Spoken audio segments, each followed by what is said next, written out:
ನಮಸ್ಕಾರ ಸರ್. ನನ್ನ ಹೆಸರು ಸೌದನಹಳ್ಳಿ ಉಮೇಶ್ ಅಂತೇಳಿ.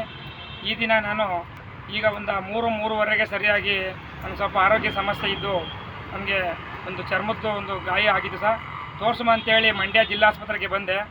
ತೋರಿಸ್ಬೇಕಾದ್ರೆ ಎಮರ್ಜೆನ್ಸಿ ವಾರ್ಡ್ಗೆ ಹೋಗಿ ನನಗೆ ಜಾಸ್ತಿ ನೋವಾಗಿ ಜ್ವರ ಬಂದಿತ್ತು. ತೋರಿಸುಮ ಅಂತ ಹೋದೆ.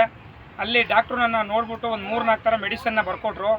ಅದರಲ್ಲಿ 2 ಥರ ಮಾತ್ರ ಅಲ್ಲಿ ಕೊಟ್ಟರು. ಇನ್ನೊಂದು 2-3 ಥರನ ಆಯಿಂಟ್ಮೆಂಟು ಮತ್ತು ಔಷಧಿನ ಹೊರಗಡೆ ತಗೊಳ್ಳಿ ಅಂತ ಹೇಳಿ ಕಳಿಸ್ತಾರೆ. ಇಂಜೆಕ್ಷನ್ ಮಾಡಿ ಸರ್ ಅಂತ ರಿಕ್ವೆಸ್ಟ್ ಮಾಡಿದ್ರು. ಇಂಜೆಕ್ಷನ್ ಮಾಡಿ ನನಗೆ ನೋವು ಕಡಿಮೆ ಆಗುವಂಗೆ ಇಂಜೆಕ್ಷನ್ ಮಾಡ್ತಾಯಿಲ್ಲ. ದಯಮಾಡಿ ಹೊರಗಡೆ ಹೋಗಿ ತಗೊಳ್ಳಿ ಅಂತಂದರೆ ನಾನು ಹಳ್ಳಿಯಿಂದ ಬಂದಿದ್ದೀನಿ, ನಾನು ದುಡ್ಡು ತಂದಿಲ್ಲ. ಅವರು 400, 500, 700 ರೂಪಾಯಿ ಹೇಳ್ತಾರೆ ಮೆಡಿಕಲಲ್ಲಿ.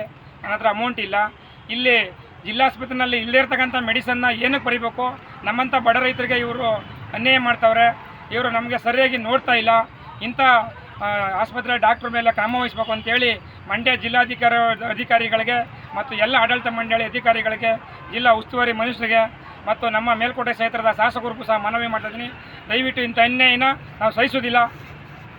ದಯವಿಟ್ಟು ಇವ್ರ ಮೇಲೆ ಅಧಿಕಾರಕ್ಕೆ ಹೋಗ್ತೀನಿ ಸರ್. ಆರೋಗ್ಯ ಸಚಿವರು ಹೇಳಿಲ್ಲ.